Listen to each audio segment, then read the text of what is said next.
नमस्कार मंडळी, तुमचं वैशू माळी ब्लॉग्स या यूट्यूब चॅनलमध्ये सर्वांचं मनापासून स्वागत आहे. तर आज पटकन 5 मिनिटात होणारी अशी काळ्या तिखटातली आमटी बघूया कशी बनवायची. आपल्याला जेवढं पाणी लागतं तेवढं गॅसवर तापवायला ठेवायचं. किती माणसाची करायचं तेवढं गरम मी एक तांब्या पाणी ठेवलं आहे गॅसवर. नंतर ते तापेपर्यंत लगेच कांदा चिरायला घ्यायचा. एक कांदा चिरायचा. ज्याला आवडते त्याने टोमॅटो पण घालू शकता, पण मी नाही घालत. मस्तपैकी बारीक असा कांदा कट करून घ्यायचा. तोपर्यंत पाणी गरम होतंय. घरात भाजीला काही नसलं किंवा काही तिखट खाण्याची इच्छा झाली तर पटकन असं 5 मिनिटात होणारी ही भाजी खूप झालं 5 मिनिटात होते भाजी ही. एकदम फास्ट, जसं तुम्ही म्हणता ना झटपट पटापट लक्ष्मी घर के आणतात त्या गाण्यासारखी एकदम पटापट भाजी होऊन जाते. या भाकरीसोबत छान अशा ज्वारीच्या भाकरी किंवा बाजरीच्या भाकरी कुस्करून खाण्यासाठी करायच्या, मस्त लागतात.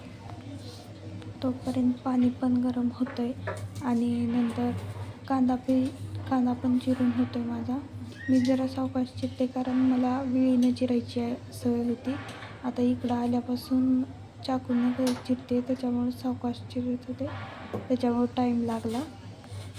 तर कांदा चिरून तर होतच आला. नंतर पाणी गरम झालेलं गॅसवरून काढून घ्यायचं.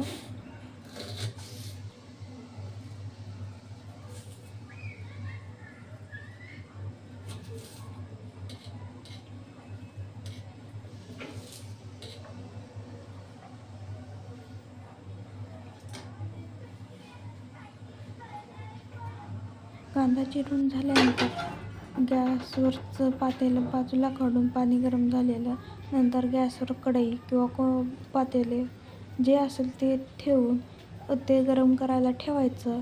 ते गरम होईपर्यंत एक वाटी घ्यायची किंवा एक कुंडा वगैरे काहीतरी घ्यायचं.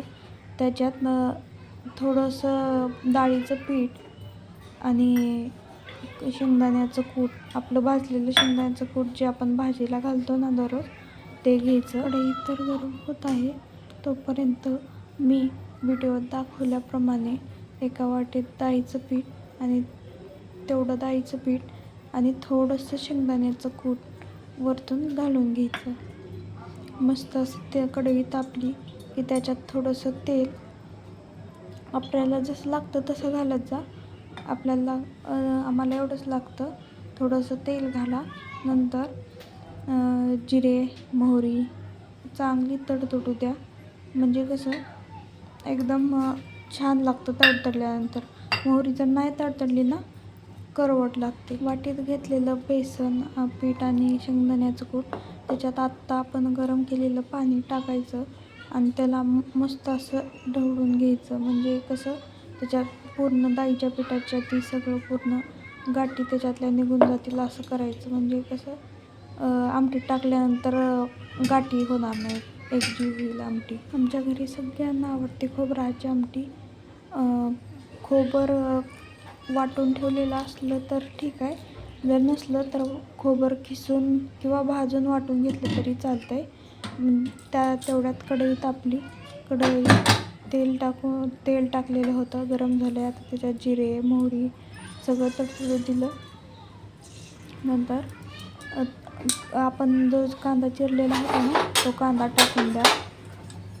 कांदा छान असा लालसर होईपर्यंत कांदा तळून घ्यायचा, म्हणजे कसं छान लागतो. आणि ज्याला आवडतं त्यानं टोमॅटो पण टाकू शकता ह्या आमटीत.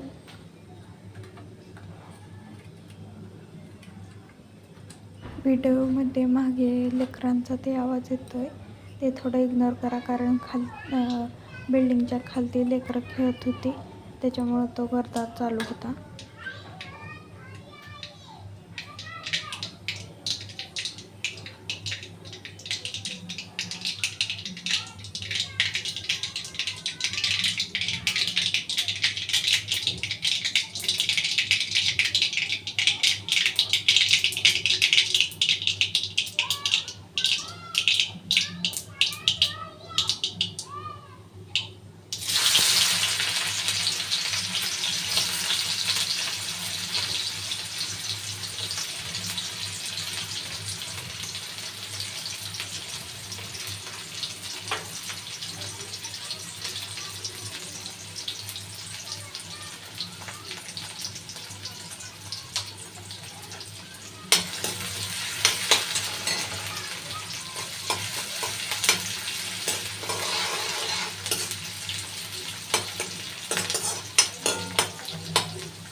मस्त असा कांदा लालसर झाला की त्याच्यात अद्रक लसूण वाटून घेतलेलं टाकायचं आणि त्यांनी छानपैकी हलवून घ्यायचं. म्हणजे कसं टेस्ट अद्रक लसूण राहिलं टेस्ट छान येते.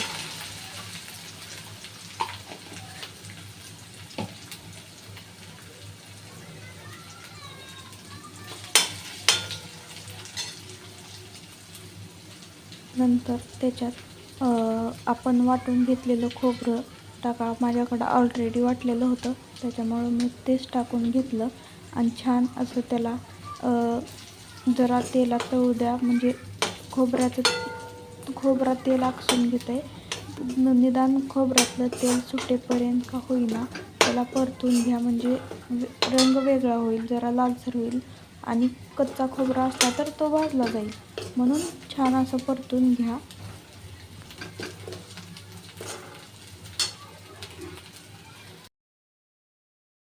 आपण जर कच्चा खोबरा टाकला ना तर असं तेलावर बुडबुड येतात. थोडा वेळ परतायचं म्हणजे तो मस्तपैकी तळून जाईल. नंतर त्याच्यात आपल्याजवळ असलेलं काळं तिखट, थोडी हळद टाका. माझं हे काळं तिखट घरगुतीच आहे.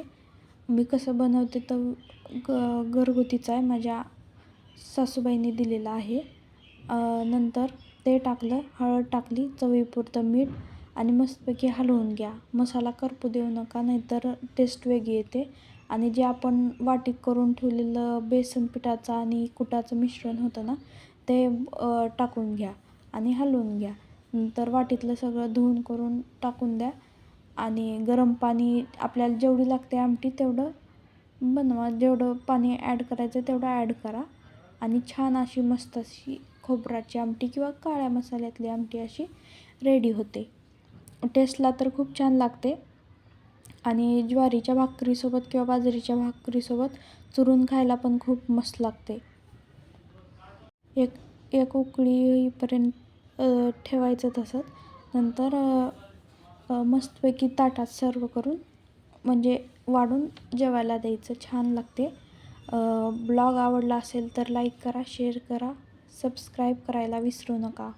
भेटूया अशाच रेसिपीच्या किंवा दुसऱ्या कोणत्या तरी ब्लॉगमध्ये. तोपर्यंत स्टे ट्यून. धन्यवाद ब्लॉग बघितल्याबद्दल.